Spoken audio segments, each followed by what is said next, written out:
Bismillahirrahmanirrahim.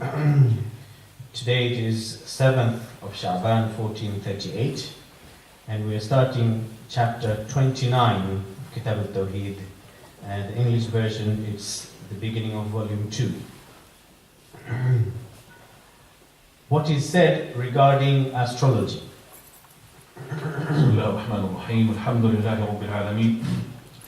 والصلاة والسلام على أشرف المرسلين وعلى آله وصحبه أجمعين وعلى من تبع هداهم إلى يوم الدين. Indeed, all praise is due to Allah. We praise Him.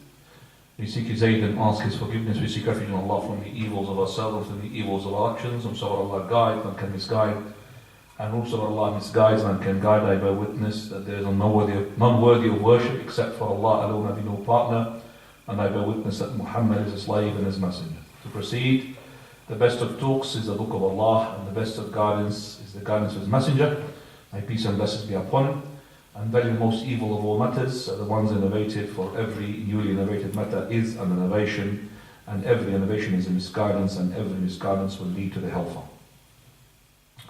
The Kitab Tawheed, which will be finishing in about 2 weeks' time in terms of the class of Wednesday, that is Arbi'a, but we will resume this and we will put it instead of the Ithnain. So Ithnain, we will continue with this book, and I will not really go to another book until I finish this book, inshallah. So with this in mind, so we don't really have to rush and just put chapters as quickly as possible in 2 weeks. I can't finish a book in 3 weeks' time. It's impossible for me. So I would like to inshallah, make sure that really everything has been explained accordingly. At-Tanjim, astrology, we have talked about it in chapters previously, in general, just like we talked about the Tatayyur, the Tiyara, which is the bird, but the Shaykh or Imam Muhammad Wahab, rahimahullah, he made designated chapters for those things because of their importance. When we talked about, if you remember, the magic, the sorcery, we talked about the Tanjim, because part of the hadith where the Prophet of Allah, he said, مَنْ اقْتَبَسَ شُعْبَةً مِنَ النُّجُومِ فَقَدْ اقْتَبَسَ شُعْبَةً مِنَ السِّحْرِ. He who takes a branch from the astrology, he's taken a branch from the magic and the sorcery. So in that we have explained a bit of that astrology, not to say most of it, but inshallah this is the chapter which is designated for that one. So astrology is basically taking the stars to be an indication for events taking place on the earth. So if anything happens on the earth, we relate that to the stars. So that is the meaning of the astrology which is in this chapter. Now, astrology is in Arabic is in the word astronomy. But astronomy is known to be no problem about it. So if I go to astrology, astrology is different from astronomy. Astronomy and astrology, two words are in one word in Arabic, tanjim. Okay? So when we say tanjim, we mean astronomy plus astrology, not astrology. So astrology is that the chapter which is meant by it, but astronomy is in that word which is at-tanjim. So at-tanjim basically is astrology plus astronomy. That is why you'll find Shaykh Ibn Taymiyyah rahimahullah, he is saying that the astronomy, not the astrology, is divided into two. Number one, which is the ilm al-ta'thir, that is the astrology, and the second one is the astronomy, which is in the word tanjim. So this astrology is also of three categories. Those three categories is based upon what the kuffar of the Jahiliyyah, the pagans, used to believe. They used to believe in these things. They used to believe that those things that happens in the heavens and the stars is related to what is going to take place on the earth, whether they are in the past or in the future. Meaning, if they see something, they will indicate of something that happened in the past, or they will say that something will happen in the future according to that particular star. So, this astrology is based, according to Shaykh Ibn Taymiyyah, is divided into three categories. That the person, in terms of his belief, that he believes that those stars, they have the direct effect in creating those events that are taking place on the earth. And that is the Shirk al-Akbar. Because he who does believe in such a thing is believing that there is a God beside Allah subhanahu wa ta'ala. Because he had made this astrology, made the stars have an effect by themselves. They are creators of events by themselves. And the second person or second category is the person who is that he will make it as a reason by which he will know the ghaib. And again, those astrology or those stars, they're not for you to know the unseen and the ghaib by them. And there is no one knows about the ghaib, the absolute ghaib, except for Allah subhanahu wa ta'ala. Allah Azza wa Jalla did not give the ghaib to the Adam whom he created with his own hands. Okay? So Allah subhanahu wa ta'ala did not give the ghaib to this Adam who is being made by his own hands. He's going to give the ghaib to stars, to things. I mean, that's how naive these people they were.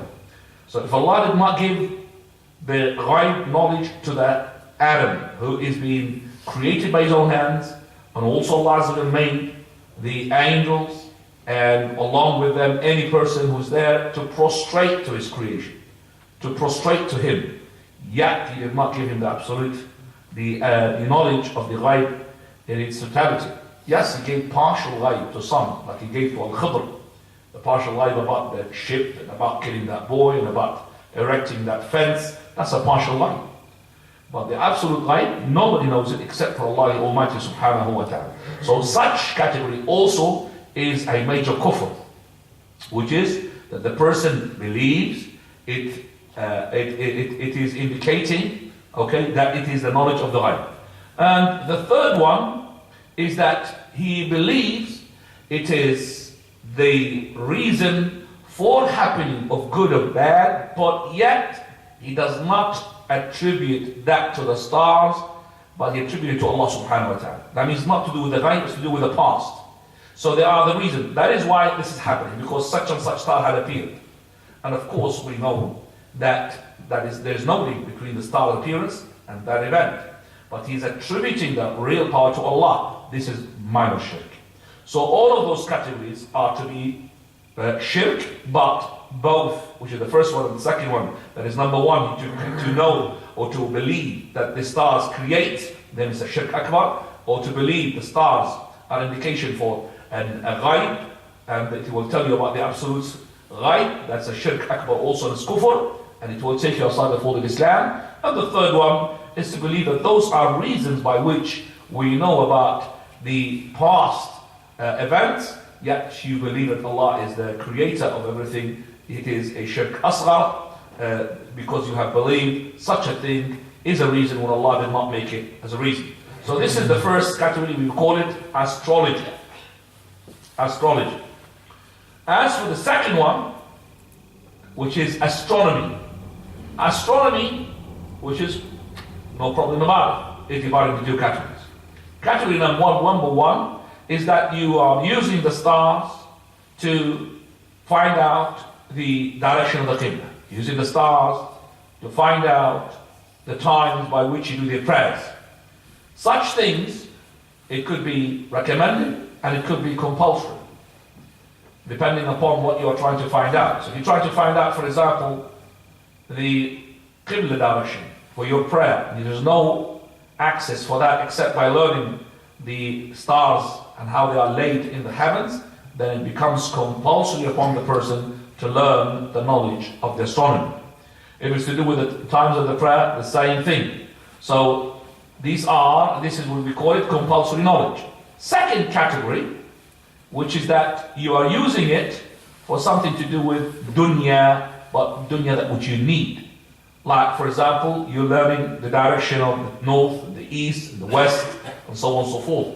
Where Allah subhanahu wa ta'ala, He says, وَعَلَامَاتٍ وَبِالنَّجْمِ هُمْ يَهْتَدُونَ. And there are indications, and by the stars, they are taking the hidayah from. So this is also that you are, by then, you are knowing the categories of, or you could say the winter from the summer and so on and so forth. So this is also is allowed. I haven't gotten my book, so I'm depending upon my laptop and my computer. Sometimes it takes me to something else. So hold on with me, please.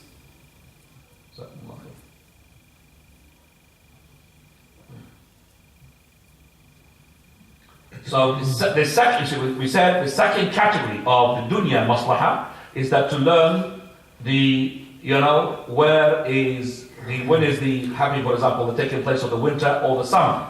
And that can be learned by the moon, we call it cycles or phases. Moon phases. The moon phases, okay? By this, for example, in Saudi Arabia Peninsula, the Arabian Peninsula, the Arabs, they know that they've got 28 phases of the moon. 29th and the 30th, they don't appear.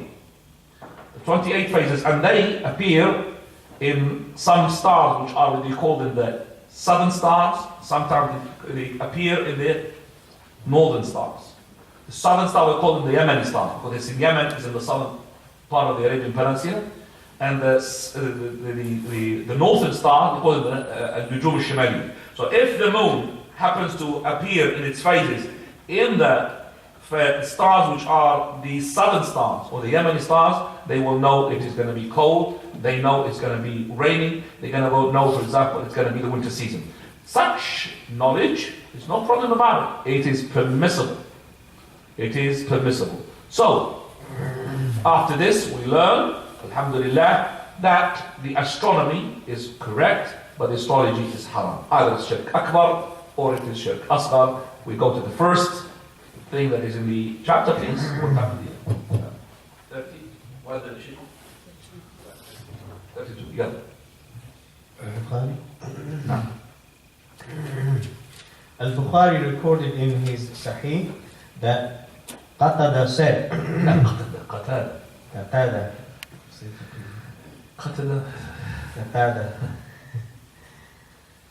said, Allah created these stars for three purposes: as ornaments of the heavens, missiles against the devils, and as signposts used for navigation.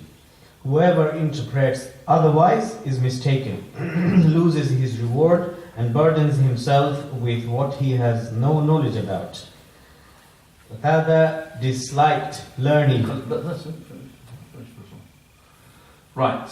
Oh, would you finish all of them? So I could really one finish. He disliked learning the lunar phases, while Uwayna did not sanction it. Harb cited that from both of them. But Ahmad and Ishaq allowed studying the phases. Qatada is a person who had documented for us something that we learned from it, which is very important, regarding the functions and the tasks of the stars in relation to the heavens. He said that Allah subhanahu wa ta'ala in his book, the Quran, had made the stars either they are decoration for the person who looks, for example, in the heavens and there's no moon there, and you see the stars, subhanallah, it is like a painted picture, beautiful. And the second one, which is, that is guidance. People, the Arabs, they used to use it to guide themselves through the desert. And Arabs used to use it as well, direction of the north, Najm al-Shimal, remember that the star of the north, and where it appears. And they know what time in the Sahara it appears as well. And also, from it, they know the Qibla, so on and so forth. Third one, which is Ujuman li-shayateen, that is deriving missiles or shooting stars against those shayateen. Shayateen here, shayateen al-jinn, not shayateen al-ins, the devils of the jinn, not the devils of human beings. Because the devils of the jinn, they have powers more than the powers that the human being has. They have powers to climb on top of each other, to reach as far as the outside of the universe, which is the first heaven. They've got the power to build and carry things in no time, like we have the story of Sulaiman alayhi salam with his jinn, who have the power to bring Balqis, Queen Sheba, throne in no time, in the blink of an eye. So all of that. Then he says Qatada, which is narrated in Ibn Jarir and Ibn Mundar and others as well. We find it as well in Abdul Razak. He said, he who does other than that, other than these things, then, and he said by his opinion, then he had made a mistake. And he lost his portion in the hereafter. and he had burdened himself with something which has no knowledge of. And verily there are people who are ignorant. They have made innovation in the matter of Allah subhanahu wa ta'ala. And they made soothsaying. Like they say, for example, if a person gets married in such and such star, and he who travels in such and such star, all of that is not to be for the truth. For verily, not a single star except that there will be a birth of a red and a black, and a tall and a short, and a righteous and non-righteous, and a good and not good, and a handsome and not handsome. And the nujum does not have, or the animals or the birds, they don't have that absolute ghaib. And if anyone to be knowing the ghaib, it would have been Adam, whom Allah subhanahu wa ta'ala did with his own hands and made the angels to prostrate to him, and he taught him the names. This is the end of what Qatada had said, and we will finish inshallah after the adhan and the prayer. بسم الله الرحمن الرحيم الحمد لله رب العالمين والصلاة والسلام على أشرف المرسلين وعلى آله وصحبه أجمعين وعلى من تبع هداهم إلى يوم الدين. We are in the book of the astrology, Tanjim. We talked about the astronomy and the astrology, and we have discussed now the athar of Qatada, which is Sahih Bukhari, and it is in the Sighat al-Mu'allaq, but with the jazm, meaning it's authentic. And I've given you the full narration of Qatada, which is Musannaf al-Razzaq, and you will see why Qatada, he said, it is for only these three things. But if any person had derived from the stars anything to do with the dunya knowledge, it has something to do with the shirk, then we cannot just say that anything apart from those three things that he had mentioned is to be shirk. No.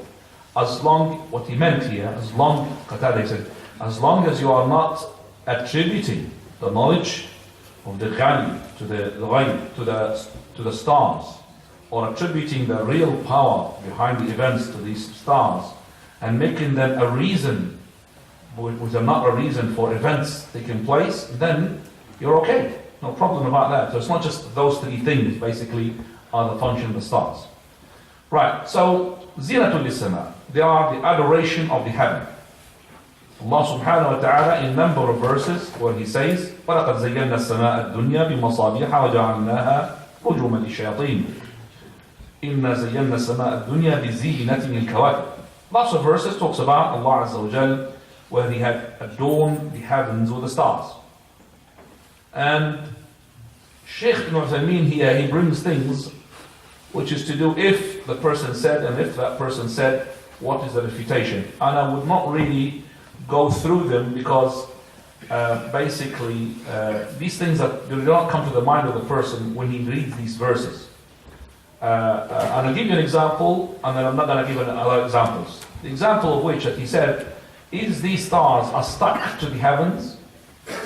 When Allah subhanahu wa ta'ala says, زَيَّنَّا سَمَاءَ الدُّنْيا, we have decorated or adorned the heavens with the stars. Are these stars stuck to the heavens? I mean, that doesn't come to the mind of the Arab. It's not.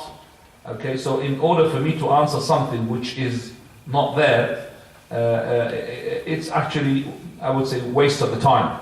So I'm not going to go through that. I'm going to go straight away to the second sign, which he says, وَرُجُومًا لِلشَّيَاطِينِ, deriving missiles against the shayateen. Those are the devils of the jinns, not the devils of the human being, because lots of devils in the human being as well. Those are the ones who have power to build, and power to dive, and power to climb on top of each other, as we have seen from the story of Sulaiman alayhi salam. And those powers made these shayateen to go and listen to the command of Allah Azza wa Jal, which is being conveyed from one angel in one level to another angel in one level. So they used to sit in stations in the nearest heaven in order to listen to those commands about the ghaib. What is Allah going to do something, in such and such time? And when they listen, they would hear it, and they will convey it to the one below him until it goes to the last one, who will put it into the ear of the soothsayer like the crickling of a chicken. Now, those ones who are listening, they're going to be killed, regardless of whether they managed to pass it on to the one below him, or they did not. they're going to be killed. Because Allah Azza wa Jal had given that promise that we have made the heavens to be guarded with those. So he will find Shihab al-Rasada, a missile which is waiting in ambush for him. He will kill him. But he might manage to put it to the one below him. If it did, then he will go to that soothsayer, and that soothsayer, he will say in such and such time, on such and such day, something will happen, and he will add to it, whether him or even the jinn who brought it to him, the shaitan, he will add to it hundreds of lies, many lies, and the people will believe those lies just for one actual true fact. Now, the revelation when it came to the Prophet of Allah ﷺ, the stars were, or the shooting stars were so many, to such an extent it was to be impossible to hear, to listen to anything. That's why the shayateen, the jinn, they said to each other that something had happened. We can't really find any way for us to go and steal a hearing from the heaven. And that is what's to protect the revelation of the Quran, not to be mixing up with the shayateen stealing from the commands of Allah subhanahu wa ta'ala. But after the revelation had stopped, and with the death of the Prophet of Allah, the stars became just like before, meaning that the shayateen were able to steal here and here, sometimes and sometimes not. They were able to steal just like before the revelation to the Prophet Muhammad sallallahu alaihi wasallam. The third task of the stars is to be, they are guidance. Those guidance is amazing. They happen to be during the night where you will not be able to see other guidance like the mountains and like other things which are dark. So you can't see, for example, roads, you can't see rivers, you can't see valleys. So those stars becomes like a guidance in those times where you need to have them. And they are, mashallah, very high. Nothing can block them, even skyscrapers, they can't block them. So these are as well considered to be a blessings from Allah subhanahu wa ta'ala. وَبِالنَّجْمِ هُمْ يَهْتَدُونَ. Right, this is called the astronomy. Now he says here that some of the Salaf, like Qatada and Uyayna and Harb, they used to dislike to learn the phases of the moon. Their dislike is based upon that most of those people who learnt the phases of the moon, they use it for something which is to do with astrology, which is haram. But we said astrology is different from astronomy, and learning the phases of the moon is part of astronomy. And if you use it as for astrology, it becomes haram. And that is why you'll find Ahmad and Ishaq and other scholars who had made it halal to learn such a thing, and to learn the phases of the moon, and to learn when, for example, the seasons will take place, like the season of the winter and the season of the summer. So it was narrated of Ibn Mubarak and Abu Usama, Ibn Uyayna and others, okay, who had said it is permissible to learn. And the correct opinion is no problem to learn the phases of the moon, because there is no shirk into it, because you are actually learning that if, for example, like the solar system, exactly the same thing. So you know about the solar system, we know now, we have season for the spring, season for the summer, season for the winter, depending upon the months, which are exactly like the phases of the moon. So no problem about that. Coming after this to what the Imam Muhammad Wahab had said, so we go to the following. Abu Musa. Abu Musa radiallahu anhu said, Allah's Messenger sallallahu alaihi wasallam said, 3 kinds of people will not enter the paradise: the drinker, severer of the ties of kinship, a believer in sorcery. Ahmad reported and Ibn Hibban in his Sahih. The narration of Ahmad, it costs an extra, which is not authentic. The narration of Ibn Hibban, it says not musaddiqun bis-sihr, but mu'minun bis-sihr, believer in the magic. That's the end of it, but it's the same. ثلاثة لا يدخلون الجنة. 3 people will not enter paradise. That means they will not enter paradise. I can explain what is they will not enter paradise. Is that forever, or is it for temporary? Well, first of all, we know that the Prophet ﷺ is talking about Muslims here. Because if he's talking about kuffar, they will not enter the paradise anyway. So those Muslims, they have specific character. In this hadith, had mentioned three of them. That is the one who is addicted to alcohol, he drinks alcohol all the time, mudmin, the one who drinks wine all the time. And the second one, the one who sever his relationship with his relatives. And the third one, who is the one who believes in the magic. The relationship between this hadith and the chapter title is the last one, which is believing in the magic, because part of the magic is astrology, as we have learned it before. Now, you will not enter paradise. What does that mean? It has more than one meaning. Well, we'll talk about them in details. Number one, first meaning, which is that the scholars, some of them, they say that the ones who made it halal, made it halal to drink, or made it halal to use to learn the magic, or make it halal to sever your kinship. As the Prophet ﷺ said, لا يدخل الجنة قاطع رحم. In the hadith, Prophet ﷺ, he said that he will not enter paradise the one who is severing his kinship. Just like that, this hadith, قاطع رحم. So they said that he makes it halal. But that opinion is very weak. The reason behind this, because basically the person, he will be becoming kafir if he makes something halal which Allah made haram, regardless whether he joins his kinship or he does not. So if the person, for example, he did not drink alcohol, or he drank alcohol, yet he makes drinking alcohol to be halal, he's a kafir. So the hadith will not be talking about a person who does not drink alcohol and he makes it halal to drink alcohol. So I would say that is a weak opinion to say that the one who makes it halal will enter the hellfire. The hadith is not talking about that. It's talking about a person who is in action drinking the wine. It's not somebody who's making it halal to drink the wine. Because any person who makes something which is haram, halal in his heart, or makes something haram which Allah made halal in his heart, then he's a kafir, whether he does that or he doesn't do it. It's regardless. So this is a weak opinion. And the other opinion, which is the majority of the scholars, is the opinion of that this ahadith from the ahadith of the wa'id. The wa'id means the threat. When the threat of Allah subhanahu wa ta'ala is under the mashiyah of Allah. This is the best thing to be said. It is under the mashiyah of Allah. Anything below shirk or kufr is in the mashiyah of Allah. So this is the best saying. Anything below kufr or shirk is in the mashiyah. What is the mashiyah? The will of Allah. Either He will forgive him because of His mercy, because of His Allah subhanahu wa ta'ala, His rahmah, or He will punish him, and the punishment of His is in different types. Either a punishment would be equivalent to the sin in the hellfire, or a punishment which would be less than the sin had he had committed, or even delaying to enter the paradise. That's a punishment. So لا يدخل الجنة قاطع رحم. He will not enter paradise, the one who severs his kinship. So the punishment of his, he will be under, either Allah subhanahu wa ta'ala will pardon him, or He will punish him.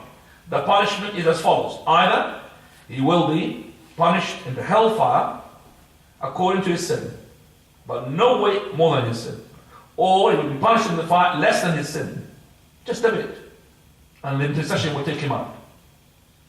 Or he will be to try to enter paradise with the people who will be entering paradise.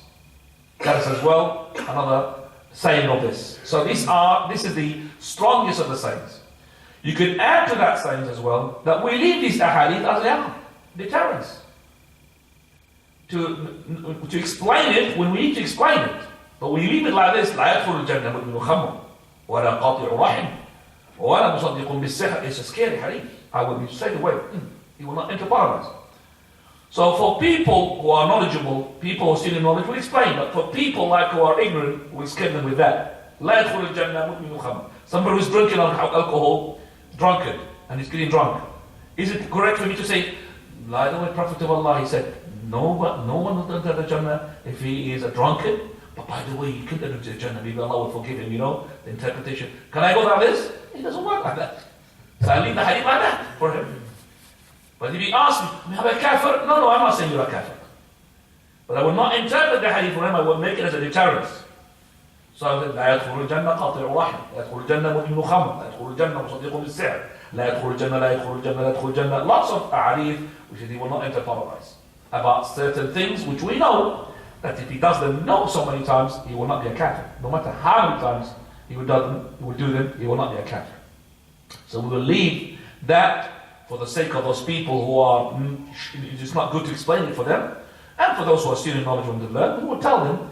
But we need to tell them because it is not really good to leave the hadith like this uninterpreted. Just leave it like that. Okay? We have to interpret it to understand that there's a general, there's a specific, there is as well muqayyad, there's am, there's mutlaq, there's all of these ahadith, khas, mukhassas, mu'ayyad. So all of this specification, limitations, all of that, we have to explain that to them. That's another saying as well. But Shaykh Ibn Uthaymeen, he adds another one. The other one, which is from the people of Ahlul Sunnah, I'm not talking about a people of Ahlul Bid'ah. I'm talking about what? People of Ahlul Sunnah divided. That is, the person who does such a thing, it will end up making him to die as a kafir. So this talks about a person who is drunkard. He might end up to what? Have a suq khatima, which is the ending, it will be what? Not good. And he will end up as a kafir. And that is as well a weak saying, because even though it is there, and the hadith is used by the Shaykh Ibn Taymiyyah rahimahullah, يَزَلُ الْمَرْءُ فِي فُسْحَةٍ مِنْ دِينِهِ مَا لَمْ يُصِبْ دَمًا حَرَامًا. That is, a person, he will be within the spacious of his religion as long as he does not strike haram dam, meaning killing somebody. We will not say that that means say that he will not be inside the spacious of religion, that means he will be outside the religion. It doesn't mean that. So that is a person who is going to be dying as a kafir. It's not linked to a person who's drunken. We have so many people drunken, they ended up repenting to Allah subhanahu wa ta'ala. So many people drunken, died as a drunkard as well, but we can't say that what? They are kuffar. When the Prophet sallallahu alaihi wasallam being brought by that person who is one of the companions, and he was Ibn Himar, he said that he was a drunkard, and the companion started cursing him. لا تعين الشيطان على أخيكم. Don't help the shaitan against your brother. And then he said, لا تسبوه. Don't curse him. فإنه يحب الله ورسوله. For he loves Allah and His Messenger. Even though he's drinking, he loves Allah and His Messenger. So you can't just say about a person who's a fornicator, or a person who is drinking, or a person who is cheating, or a person that is to be a kafir. Can't say that.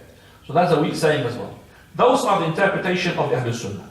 Now we come in the interpretation of Ahlul Bid'ah, like the Khawarij and the Mu'tazila. Khawarij and the Mu'tazila, they'll see any person who does a sin which is considered to be one of those sins that entails a punishment like this one, like a person who is severing his kinship, like a person who is believing in the magic, or like a person who is addicted to the wine, they will say that he is in the kufr, he is a kafir in the hereafter, that means he's in the hellfire, in the eternal hellfire, and there will be no shafa'ah will help him. He will be forever for the hellfire. But in the dunya, they differ. Khawarij and Mu'tazila, they differ. Khawarij, they said, is a kafir, so the Khawarij are truthful people. They say kafir in the dunya, kafir in the hereafter. While the Mu'tazila, they are wishy-washy, basically, in the dunya. They said, well, you can't say he's a kafir, he's a Muslim. He's in between camps, between Muslims, we don't know. قال منزلة بين المنزلتين, and this what will distinguish in the Mu'tazila is that they are between two places. This will distinguish the Mu'tazila from other parties and other groups and partisans and methodologies.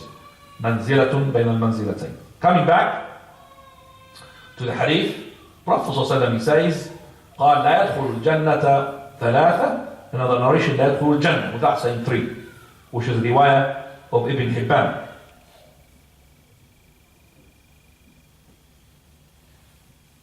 The riwayah Ibn Hibban. First one, he said, مدمن الخمر, the person who drinks wine a lot. And the khamr is the one that makes the person in a situation where he is thinking he's out on top of the moon, and at the same time he's not controlling his brain in totality. So he's not in control of 100% in his brain, but he is basically feeling that he's what, like a lion. And that's why the people who drink alcohol, they might go and attack a lion. Okay? They might go and attack a lion because he thinks, oh, I'm a lion, I'm as strong as a lion. He doesn't know, when he realizes later on that he's not a lion, he's being eaten by the lion, but it's really two-legged. He's being killed by the lion, but he's two-legged. And that's why they end up, these people, with a black eye the following day. Because they are involved in a fight, they will not dare to do it when they are what? Fully minded. They only indulge into it because they don't know what they're doing. So you have to be careful when you see somebody who's drunk. Because those people, they don't really look at the consequences of things. And it is different from the drugs. And we have to distinguish between the drugs and the alcohol. The alcohol is different than drugs. So the drugs, which makes you dizzy and all of that, that will not enter into the khamr, but will enter into a different hadith. La darara, not anything that will make you harmful in itself or harmful to other people. So it's harmful to itself or harmful to other people will become into the haram section, not into the khamr. So if that drug is to be used, it's different from the usage of the alcohol. The alcohol is haram. You can't use it in medicines, you can't use it in anything. It's haram to use it. But if the medicine was made and already has got alcohol into it, then we will see, is that quantity is enough to get the person drunk, then it's haram to drink that medicine. But if it is not, then it will be halal. How do I know? Well, first of all, I keep away from the medicine that got alcohol. But the shelf has got only the ones who got alcohol. Then I look at the one that says there's no drowsiness in it. It does not cause you drowsy. There's no problem to drink it. I'm not going to say to drink a bit of it and see if you're drunk or not. Don't do that. So look at the instruction. Keep away as much as you can from anything that's got alcohol, because there are medicines which hasn't got the alcohol and they are more effective than those alcohol. Allah as well, according to the hadith, did not make your cure in something which He had prohibited. So in the alcohol section, we don't read it. To make that medicine is haram. By a Muslim to make alcohol mixed up with medicine to make a medicine is haram. But it's made already for you, then we will look at the result. If the result makes it to be makes you drunk, then it is haram. If it doesn't make you drunk, then it is halal. As for the drugs itself, we say that if the usage of it is not going to harm you, then it's halal. So look at the drugs, for example, that is being used by the hospitals for those people who are experiencing fatal injuries. They give them morphine and even codeine. What's that? Codeine? Which is a really more powerful. Yeah. There's something more powerful than that. I've read it on the internet, something which is really, not maybe codeine, something else. But it's more powerful, 100 times more powerful than morphine. And it's a person who had something in his pancreas, it's so painful, that they have something like he had to, in his hand. If he feels so much pain, he will press the button and he will go into his system. Okay, and I read it about it, 100 times more than the morphine. That is, as I said, drug. Okay? So it's been given, I've taken it myself. When they gave me morphine, then I give you 7 shots, 6 shots, according to the 7, 6, 7, 8. And so it is to kill the pain. There's no problem with that. From this as well, nutmeg. Nutmeg as well has got like drugs in it. If you eat it itself, it becomes a hallucination. But a bit of it, they use it in the cakes. They use it in a lot of things. So no problem to use that nutmeg, as long as not using it for the sake of getting high. The khamr. Prophet ﷺ, he had said regarding the khamr a lot. One of the hadith I would like to share with you, which is the hadith in السلسلة الصحيحة of Shaykh al-Albani rahimahullah.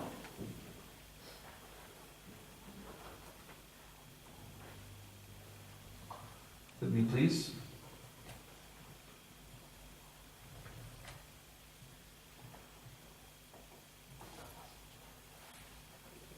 It says in السلسلة الصحيحة number 2695. Amazing. جزاك الله خير ورحمك الله يا شيخ. It's in الطبراني الأوسط and it is very authentic. إن ملكا من بني إسرائيل أخذ رجلا. There was a king from the tribe of Israel. That means the children of Israel. He'd taken a man to try him, to torture him. He'd done something, we don't know. And the torture was that he had given him a choice. فخيره بأن يشرب الخمر أو يقتل صبيا أو يزني أو يأكل لحم الخنزير أو يقتله إن أبى. That is, either he will drink the wine, or to kill a child, or to fornicate, or to eat from the pork, or they will kill him if he refuses. So eating the pork, it must be this person is a mu'min from Bani Israel. Because the children of Israel, they're not allowed to eat pork. So either he will drink, or kill the child, or fornicate, or eat from the flesh, or the meat of the pig, the pork, or he will kill him if he refuses. So he chose to drink. And with the wine, he did not stop from doing anything they wanted him to do. That means he had killed the boy, and he fornicated, and he had also eaten from the pork.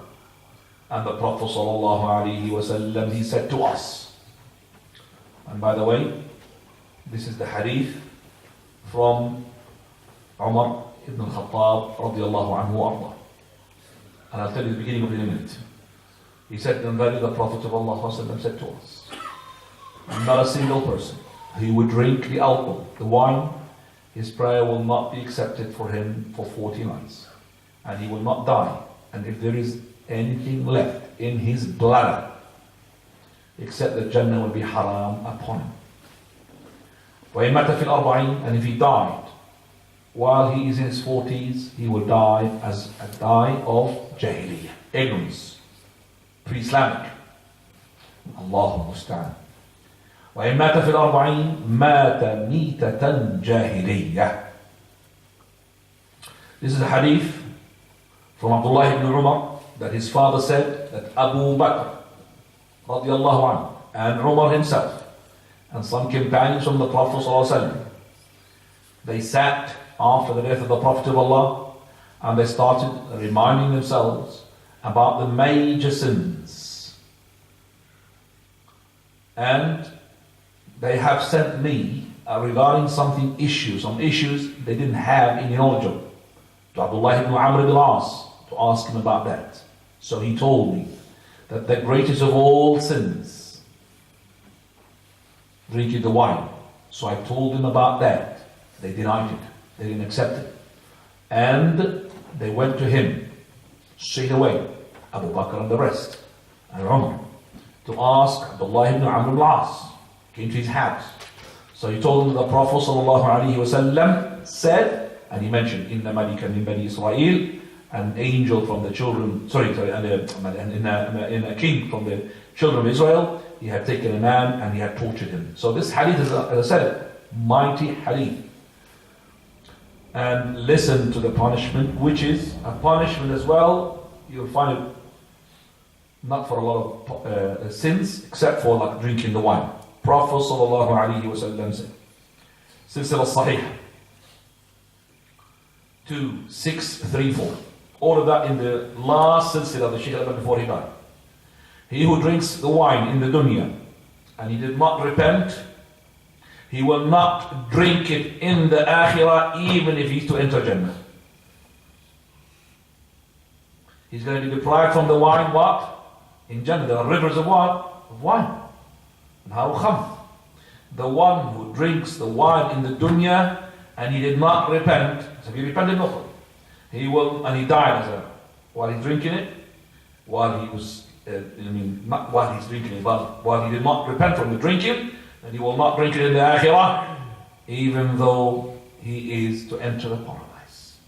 That's a very strong hadith regarding those people who drink the wine. Prophet ﷺ, he said, drinking the khamr, he said, avoid drinking the khamr, for verily it is the key for every evil. Wallahi, it is the key for every evil. Look at that. He killed the boy, he had eaten the pork, he ate the pork, and also he had fornicated just because he had drunk the wine. So when he said, Fawahish, it is the mother, the original, all the fawahish. Fawahish means that all the obscene and bad things is drinking the wine. He who drinks of the Prophet of Allah, he says, he will fornicate with his mother, fornicate with his aunt, maternal or paternal. وَقَعَ عَلَى أُمِّهِ وَخَالَتِهِ وَعَمَّتِهِ.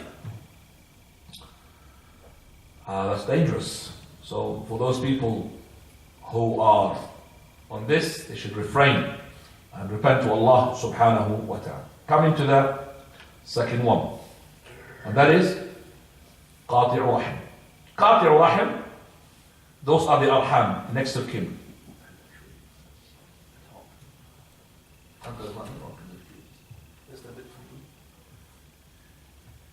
Yeah, we're lacking oxygen, I don't know why. Fill up the spaces, fill up the spaces. What Allah is. Let's tighten on him. He's not going to sit with us, is he? Shaitan and his helpers. Ulul arham. Ulul arham, Allah says, وَأُولُو الْأَرْحَامِ بَعْضُهُمْ أَوْلَى بِبَعْضٍ. Rahim is the one that combines you with him with a womb. So relationship, blood relationship. It is not to do with the relative of the husband or the relative of the wives. No. It is to do with the ones who have connection with them through the womb. Through the rahim. That's called arham. And the rahim, after Allah had finished the creation, stood up and held itself with the throne. And Allah subhanahu wa ta'ala said, "Mah, what is that you want?" He said, "I am seeking shelter with you, O Lord, not to be boycotted. Astajiru bik, aljaw ilayk." He said, "Aren't you satisfied that the one who joins you, I'll join him, and the one who boycotts you, I'll boycott him?" She's satisfied. So the one who joined it, Allah will join him with the mercy and the rahmah. And the ones whom you do not join you, I will boycott him from the mercy and the rahmah. So that is why it is dangerous. And the arham, they differ in terms of relationship. There's inner circle, outer circle, in between. So the closest to you are your origin and your branches. The origin, father and mother. And branches, the son and daughter. So, father and mother, sons and daughter. This is a very strong relationship. طيب. Qati' al-Rahim, if I want to talk about it, is going to be taking a lot of classes. But in general, Prophet sallallahu alaihi wasallam, he had told us to join the kinship, especially the father and the mother. And I'll tell you something that maybe inshallah make you to join your kinship straight away. Prophet of Allah, he said, تعلموا من أرحامكم تعلموا من أنسابكم ما تصلون به أرحامكم. Learn from your lineage. Watch. You need to go and join your kinship. So now try to find out who's your relatives, who's your cousins, second cousin, third cousin, fourth cousin. Okay? Learn. تعلموا من أنسابكم ما تصلون به أرحامكم. Why? Because if you are joining your kinship, then Prophet said you're going to get, number one, long lifespan. Number two, on top of that, a lot of money. Number three, taqwa of Allah. Taqwa of Allah is linked to the joining of the kinship. And the Prophet of Allah said, if you are good to your neighbors, good in manners, and joining your kinship, you're going to get that.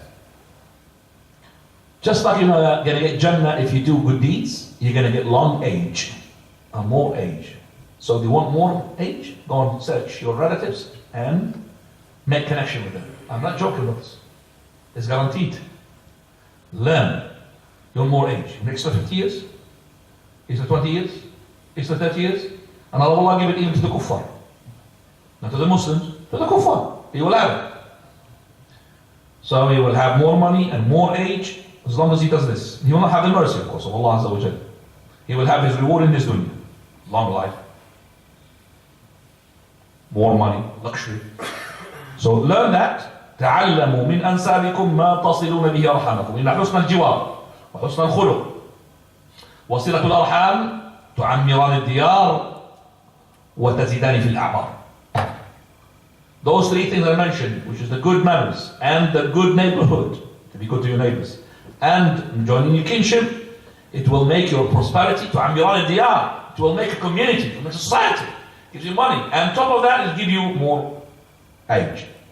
It's in the destiny of Allah. You do this, you get this. You do this, you get that. And this is guaranteed, by the way. Right, the third one وَمُصَدِّقٌ, and I said the narration in Ibn Hibban, which is the Sahihah, وَمُؤْمِنٌ بِالسِّحْرِ, and he believer in the magic. Believer in the magic is not believer in what the magic does, because everybody believes that if you didn't do the magic, this will happen. That's no problem. Believer in the magic, that means believe in the magic which is a haram. Believer that it is okay to do the tanjim, the astrology. He believes that you are born in such and such star, you're going to get such and such thing. That's the believer in the magic. It is not the believer that the magic is a reality. No, we have to believe in the magic. Also, the believer in the magic that it does more power than Allah, is into that threat. Or the believer in the magic who believes, for example, the magic turns things into other things in reality. If he's a jahil, ignorant, but if he's not jahil, he should know. Nobody can turn a donkey into a cat except for Allah. No magician can do that. He might make you look like it's a donkey or a cat, but it's actually, he did not turn it. It's actually what your eyes can see. No sorcerer has the power to change you into a donkey, or a donkey to a human being. No sorcerer can do that.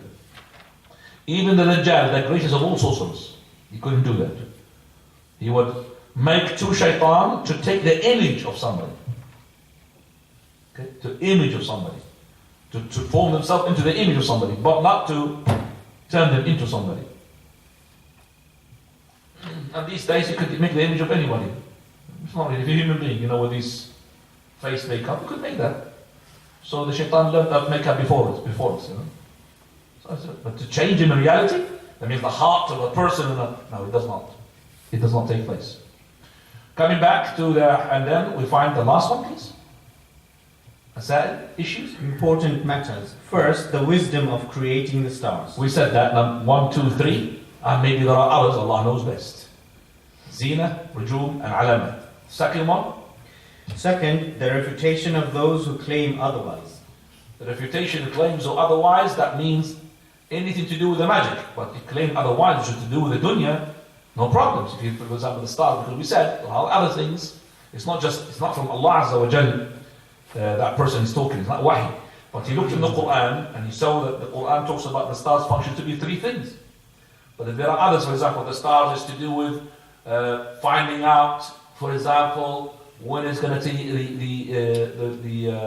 the leap year, okay, from the star. So no problem to do that. It's halal? No. Third, mention of the difference of opinions regarding study of the lunar phases. We said the correct opinion is no problem as long as for the dunya purposes. Now. Fourth, the threat regarding whoever accepts any aspect of sorcery, even if he knows that it is falsehood. Well, this hadith depending upon musaddiq, but the musaddiq is not authentic. The one is mu'min. But never mind. Mu'min or musaddiq, because the Prophet of Allah, he even warned the person who goes to the soothsayer, even though he does believe that he's a liar, but he just sits down for the sake of what? Curiosity. He still will have his prayer will not be accepted for what? 40 days. Same thing, person who believes in the sihr, even though he's batil, why do you believe in it? Now. Finished? Khalas. Jazakallahu khairan. Have any questions? Start with the uncle, please. You're an uncle? If you get it to uncle, they'll give it to you. No. Yes, uncle. You said there were 3 people who do tradition 3 different ways. And one will have to wait before he enters Jannah. He has to wait where? I don't know, but he will not be entering paradise. He will be outside the gate. I don't know where. But he will be outside the gate. He will see people entering the gates. We've got how many gates? 8. He will see people entering the gates of paradise, and he can't. That's a punishment. And how long? Allahu A'lam. He'll be waiting. And yet he's supposed to enter, but he's waiting because he's done these things. One of those things as well, person comes to the masjid, and he does not come to the first rows, goes to the back. He comes to the masjid, mashallah, very good, guarantees Jannah. He said, وَإِنَّهُ لَا يَتَأَخَّرْ حَتَّى يُؤَخِّرَهُ اللَّهُ وَإِنْ دَخَلَ الْجَنَّةِ. Allah will make him the last, even though he is going to be entering paradise, but he's going to be the last. Why do you come to the Jannah, which is Jannah of the Dunya, the masjid, and you go to the last? Why? Why do you sit at the back? Same thing with the Jumu'ah. People who are sitting, they come very, very early, and they choose the back spot. SubhanAllah, you're coming early. It's like you're coming to war booty, and you're leaving everything. After you finish the war, and you see everything lying around, and you don't take anything. Oh, they said, you're crazy, this person. Same thing with these people. So, Uncle, I know that you don't know about the fun fairs, which we do. I don't know if you have been to the fun fairs or not before when you were young. Have you? Alhamdulillah. Somewhere else. We knew these people when they buy tickets. I have been to some and I've just seen what the people they do. They are dying to go first. And they will not let the people, do you understand, Uncle? It's like for them this is paradise. So they did lay down, it's like a torture for them. It's a punishment. And that's the dunya fun fair. What about paradise? You see people enter paradise and you want to enter? No, you can't. You haven't got the right ticket. Because you haven't done the right thing. I can't. Imagine. So that's a punishment, Uncle. Big punishment. You see people enter in the house and you know where your house is because you've seen it in your brain. You can't enter it because you've done these things. And that's a punishment. And I would say this is the lightest of all punishments. I mean, to be thrown in the hellfire is more. And if you have a choice between being delayed and being under the fire, I don't want to be delayed. I don't want to go to the fire, regardless how long. I don't want to see the fire. I don't want to see the fire. If you're seeking refuge in Allah 7 times in every prayer, you say, Allahumma inni astaghfiruka min an-nar, Allahumma inni astaghfiruka 7 times. Oh Lord, I seek refuge from you from the hellfire 7 times. Allah will save you from the hellfire. But in every prayer. 7 times you ask for Jannah as well. Oh Lord, I ask for the Jannah, Jannah, Jannah. 7 times, you'll get the Jannah inshallah. I have been sent a video clip of a person. I don't know if we told you about that. He lived for a long, long time. Still, the moment. Somebody had met him in the haram rotating. You could look at his face. It's like you look at the face of the people of Ahl Jannah. This is when we, read about Abid. You know Abid. Not the name of Abid. Abid means worshipper. I mean, we learn about Abids, but we don't really see Abids. And this person is a mashallah, we don't see these people.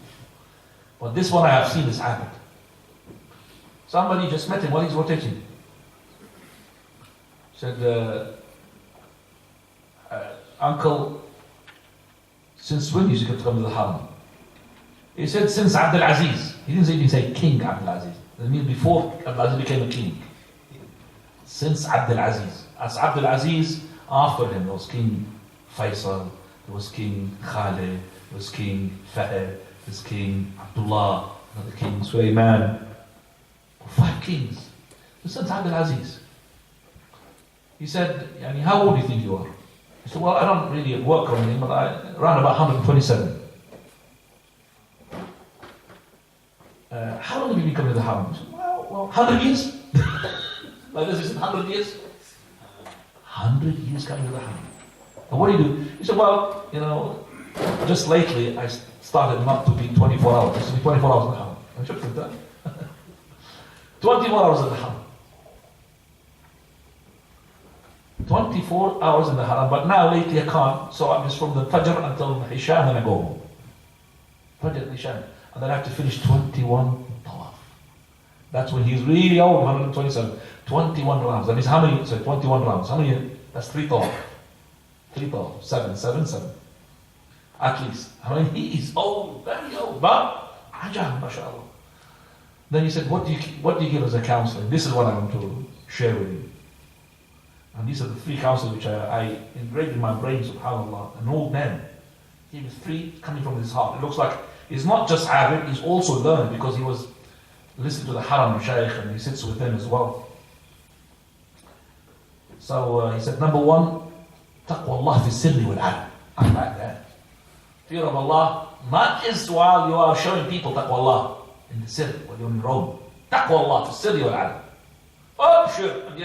He's like, he's happy.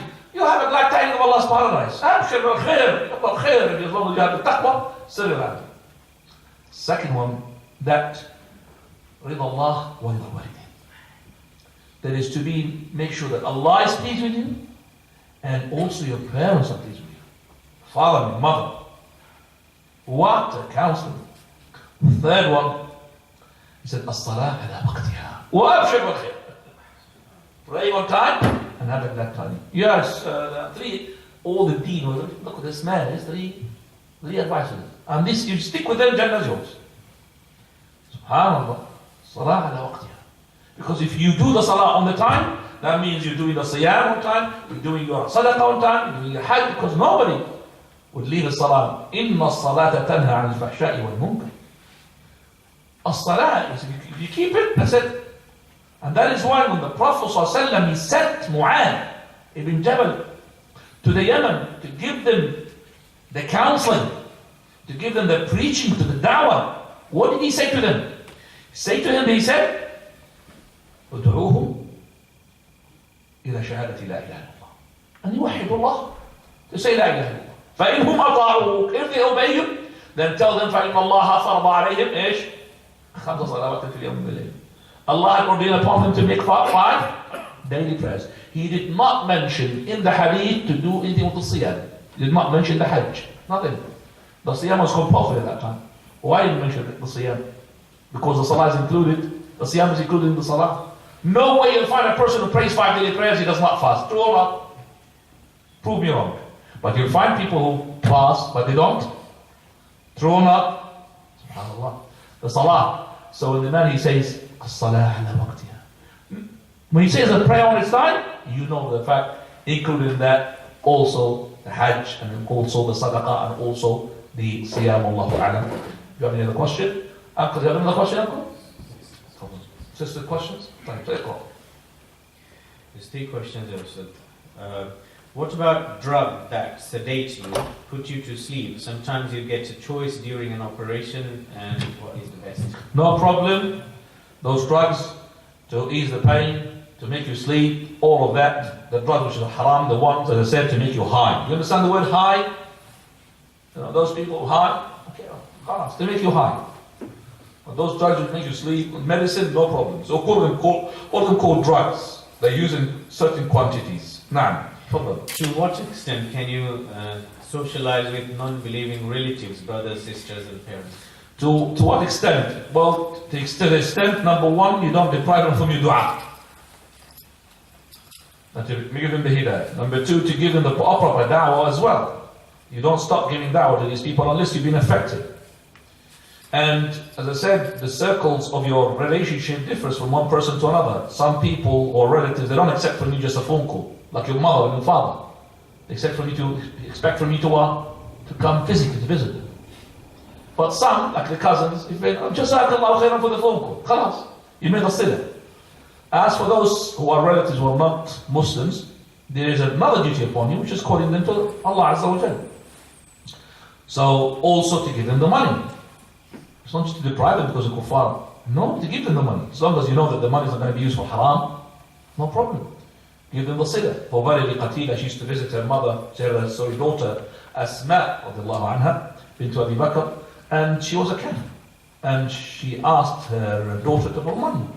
So she asked the Prophet, she said, Sili ummak, give your mother the money. So sila, it means, number one, not just with the money as well.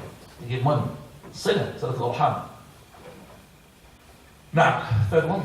Could you give more clarification on nutmeg? Can we consume food and drink that contains? No problem to use the nutmeg as long as you're using it for the food, but not for the person to use it for getting high. Again, nutmeg is used a number of times, and the sisters, they should know that, in the cakes, and it makes a nice smell. Okay, it's no problem.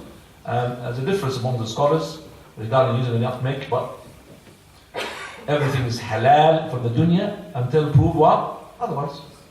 Give me the proof, we will stop from this. سبحانك اللهم وبحمدك أشهد أن لا إله إلا أنت أستغفرك وأتوب إليك.